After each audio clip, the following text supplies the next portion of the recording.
Olá pessoal, vamos dar continuidade à nossa aula de física. Vamos ver hoje ondas eletromagnéticas no cotidiano, radiação não ionizante. Bom, a gente já viu que o espectro eletromagnético define, no caso, as ondas eletromagnéticas em comprimentos de ondas, em frequências, em quantidade de energia, né? Ou seja, a gente tem frequências e comprimentos mais energéticos que outros, né? A gente já viu o que seria radiação ionizante, e a gente viu então raios gama e raio X, que são as radiações ionizantes. Então a gente vai a partir de agora ver as radiações não ionizantes. A gente vai começar com a ultravioleta, mas além da ultravioleta a gente tem o espectro visível, o infravermelho, micro-ondas e as ondas de rádio, certo? E vamos lembrar que a gente já falou isso também, a gente está começando da mais energética para menos energética. Então a gente começou com raios gamas, que é a mais energética, depois passou para raio X, que é menos energética um pouco. Então as duas são ionizantes. Agora a gente vai ver uma outra, vai a ultravioleta, que é menos energética, né? É uma radiação não ionizante, tá? E vamos lembrar que quanto mais energética, maior a frequência. Observa que, olha, raios gama 10 a 24 vai até 10 elevado a 20 Hz. Quando a gente chega na raio-x, 10 elevado a 18. Ó, a ordem de grandeza da ultravioleta está em torno de 10 elevado a 16 Hz. Então, à medida que a gente, no caso, vai andando para a direita aqui, vai definindo os vários espectros, eu vou ter uma frequência menor, no caso, menor frequência, e vai ser menos energética o espectro. Então, ultravioleta, vamos lá. Bom, ultravioleta. Vamos pensar o seguinte, da luz que vem do Sol e chega à superfície da Terra, em torno de 9% corresponde à radiação ultravioleta, tá? Então, se a gente for procurar onde tem essa tal ultravioleta, é só a gente buscar aí no Sol, em torno de 9% do que chega até a nossa Terra, 9%, em torno disso aí é ultravioleta, certo? A radiação ultravioleta está na faixa de 10 elevado a 14 a 10 elevado a 16 Hz, que seria mais ou menos em torno disso aqui, ó, 10 a 16, 10 a 14, é o que está ali o ultravioleta, ok? Bom, a radiação ultravioleta ela pode ser classificada em três tipos: UVA, UVB e UVC. Observa que o UVA, a frequência varia de 10 elevado a 14 Hz a 10 elevado a 15. UVB, a ordem de grandeza em torno de 10 elevado a 15. UVC de 10 a 15 a 10 a 16. Então observa que a UVC, olha, observa que a frequência final dela é maior que as outras frequências da UVB e UVA. Então ela é mais energética. Mais energética é a UVC, depois vem a UVB e por fim a UVA é menos energética. Quanto mais energética, mais nociva à saúde, tá, gente? Quanto mais energética, mais nociva à saúde, tá? Então a UVC é a que mais nociva à saúde. Bom, essa radiação ultravioleta é um fator importante na produção da melanina, o pigmento que bronzeia a pele, né? Mas presta atenção, o excesso, a exposição a esse tipo de radiação pode provocar câncer de pele. E aí, a mais problemática que é o UVC, certo? Então é por isso que a gente tem que utilizar, no caso, o protetor solar, certo? No caso, as proteções UV, né? Para evitar, no caso, a gente ficar muito tempo exposto ao sol e repetidas vezes durante muitos e muitos anos vir a desenvolver de repente um câncer de pele, né? Observa no desenho aqui que da UVA, no caso, 5% é absorvida pela camada de ozônio. A UVB, 95% é absorvida pela camada de ozônio. E a UVC, praticamente 100%. Ok? Agora, imagina se nossa camada de ozônio não absorvesse essa quantidade, no caso da UVC. Aí que nós teríamos problemas de câncer de pele, em grande quantidade, né? Bom, então, observe que a camada de ozônio nos protege contra a radiação UV, né? É muito importante a camada de ozônio para nossa proteção, certo? Bom, gente, vamos continuar aqui. A gente vai ver agora o espectro visível, a radiação visível, né? Então, aquelas cores do arco-íris, quando a gente vê aquele arco-íris bonito no céu, são essas cores aqui que a gente vê. Observa que a violeta, no caso, tem maior frequência que a vermelha. Então, a gente está indo da esquerda para a direita aqui, olha, da maior frequência para menor frequência.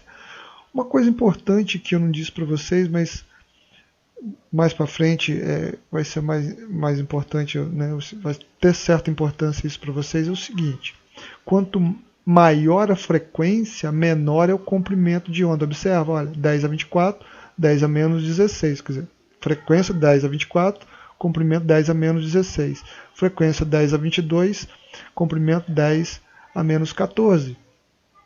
Então, quanto maior a frequência, menor o comprimento, tá?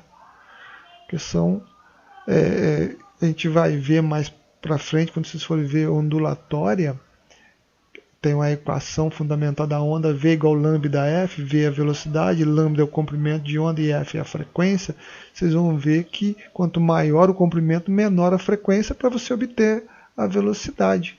Pensando na velocidade da onda eletromagnética, que é uma constante, no vácuo, por exemplo, então, quanto maior a frequência, menor o comprimento, certo? Então, observe que aqui, olha, maior frequência aqui, ó, começou, ó, 400 nanômetro, 500 nanômetro, 600 nanômetro, 700 nanômetro. Nano é um número, tá, gente? É 10 a menos 9, que não vem ao caso aqui, mas seria 400 vezes 10 a menos 9 metros, 500 vezes 10 a menos 9 metros, e assim sucessivamente. Bom, vamos pensar o seguinte: as cores, como é que a gente identifica as cores? Então, na retina, nós temos os cones. Esses cones é que identificam as cores. Tá? Eles é que vão determinar as cores que vão ser, no caso, levadas ao cérebro através de pulsos elétricos. Mas que identifica as distintas cores são esses cones que localizam-se na retina. Ok? Olha bem, a radiação que o ser humano consegue ver fica na faixa de 4 vezes 10 elevado a 14 a 7,9 vezes 10 elevado a 14, que seria o seguinte: 4 vezes 10 elevado a 14 Hz é os 400 nanômetros aqui. E 7,9 vezes 10 elevado a 14 Hz seria, na verdade, esses 700 nanômetros aqui. Certo? Bom, gente, então, observa que cada cor do espectro aqui tem uma frequência limitada, né, e seu comprimento. O que é mais importante para nós aqui é falar da frequência. Eu quero que vocês deem ênfase à frequência. Não vamos falar de comprimento, apesar de ter essa informação aqui. Tá? Mas vamos lá, vermelho, observa. Isso aqui é um valor aproximado, tá, gente? De 480 a 405 terahertz. Se eu fosse colocar na ordem, na verdade, seria de 405 a 480 terahertz. Tera, para vocês entenderem, é 10 elevado a 12, tá? Olha a laranjada, 480 a 510 terahertz. Lembrando que tera é 10 elevado a 12, ó.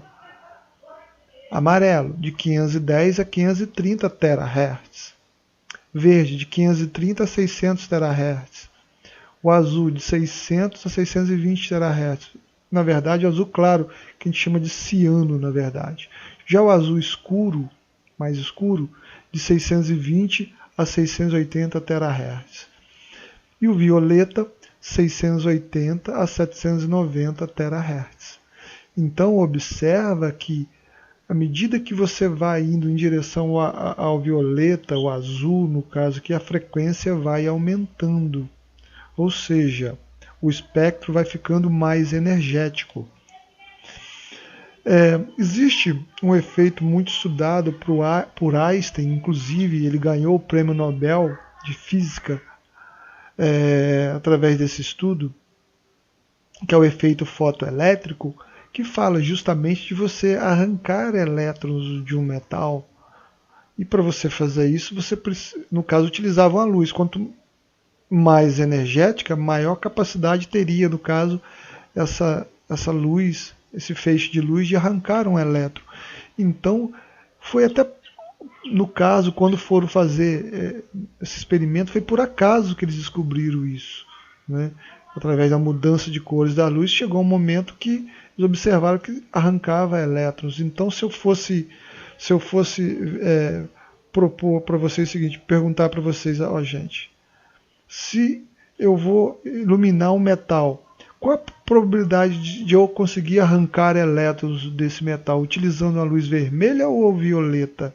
Vocês iriam responder que é a violeta. Não quer dizer que vai arrancar, mas se houver possibilidade de arrancar, seria a violeta se comparada com a vermelha, porque ela é mais energética. Então a energia desse espectro é transferida ao elétron e, no caso, essa energia é transformada em trabalho. Esse trabalho faz com que, no caso, eu tenha o movimento desse elétron, ele seja arrancado do metal.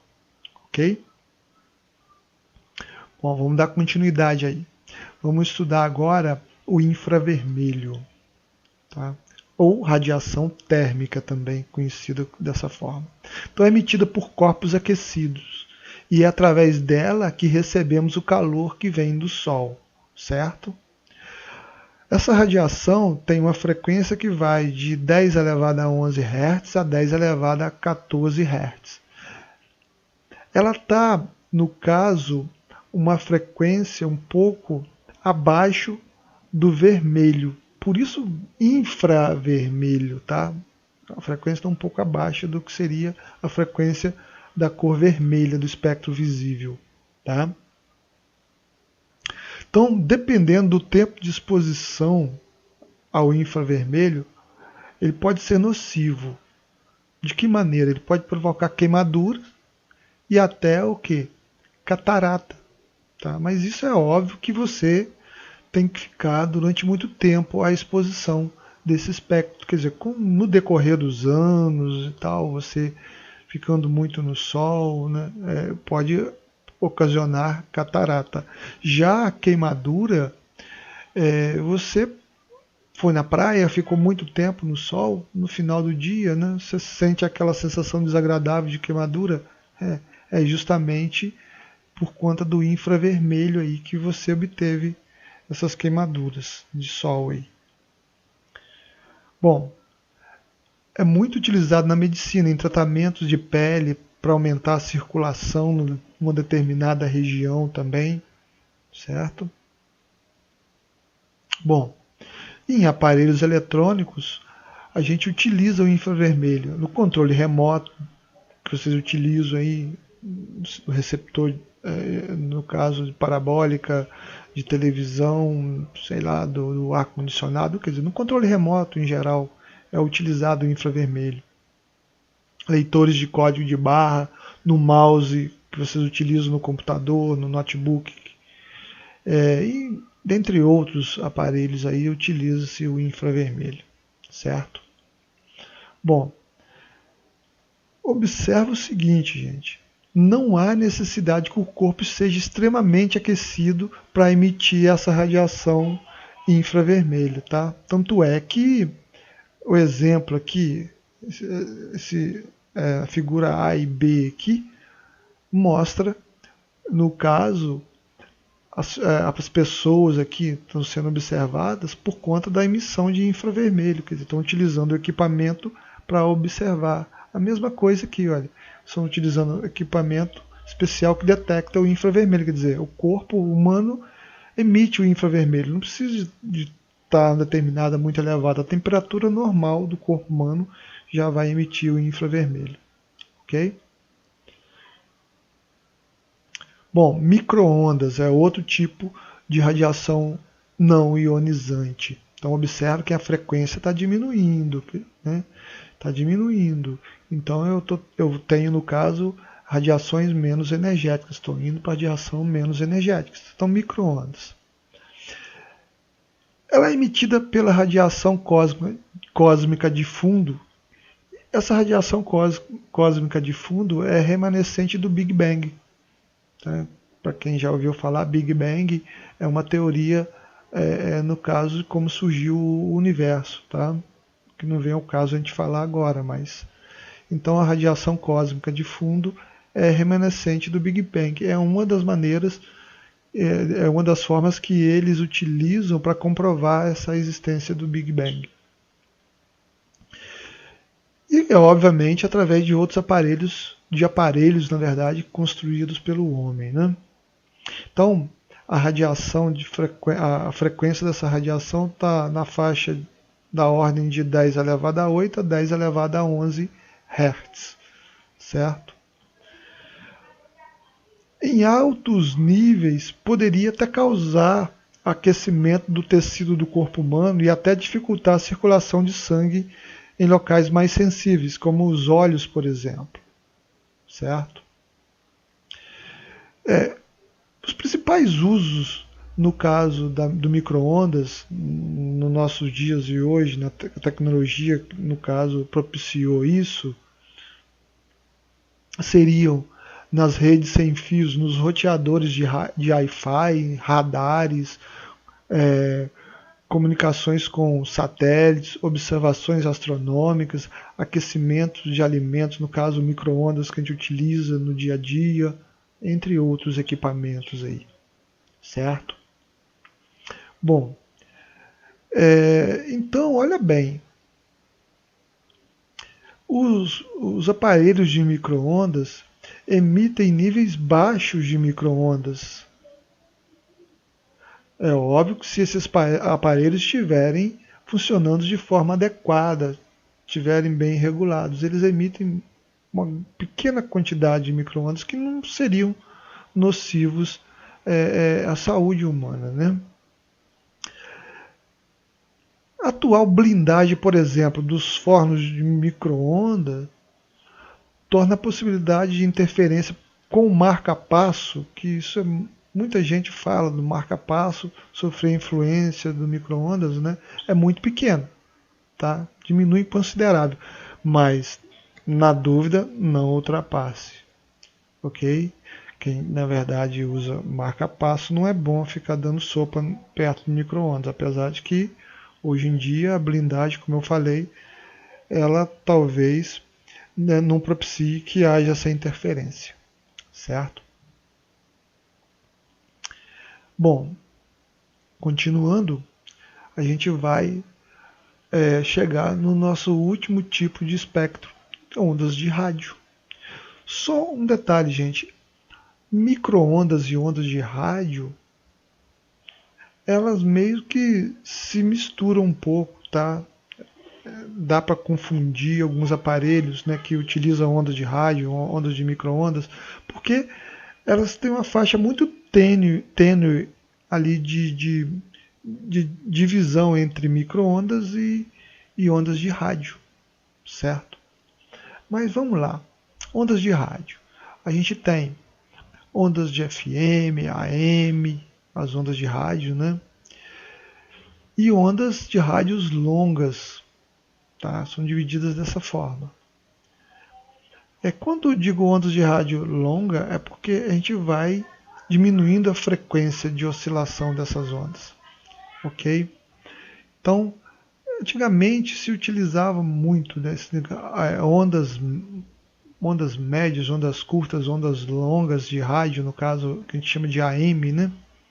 Hoje em dia não se utiliza muito, o pessoal não ouve muito rádio mais, né? Nem FM está usando muito, mas antigamente as ondas longas utilizadas no rádio dava volta ao mundo, certo? Que por ter uma frequência muito pequena tinha um comprimento de onda muito grande, então propiciava que essa onda desse volta ao mundo, né?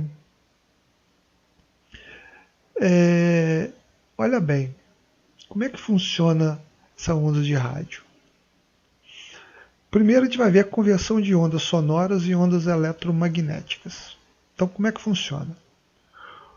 O microfone, no caso do transmissor lá, o microfone converte um som em onda elétrica. E o transmissor, no caso, essa energia elétrica em onda magnética. Então, na verdade, só acertando um detalhe aqui, tá?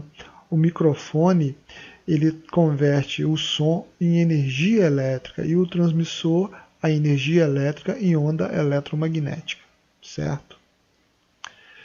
E a transmissão dessa onda eletromagnética que você obteve, como é que ela é feita? Por uma grande antena. E essa grande antena vai transmitir essa onda eletromagnética até um receptor. E a captação dessa onda eletromagnética no receptor é feita através de uma antena que vai captar essa onda eletromagnética, né? Que é convertida em energia elétrica pelo receptor e finalmente o alto-falante converte essa energia elétrica em som, quer dizer, faz um caminho inverso do que foi feito lá no transmissor, certo?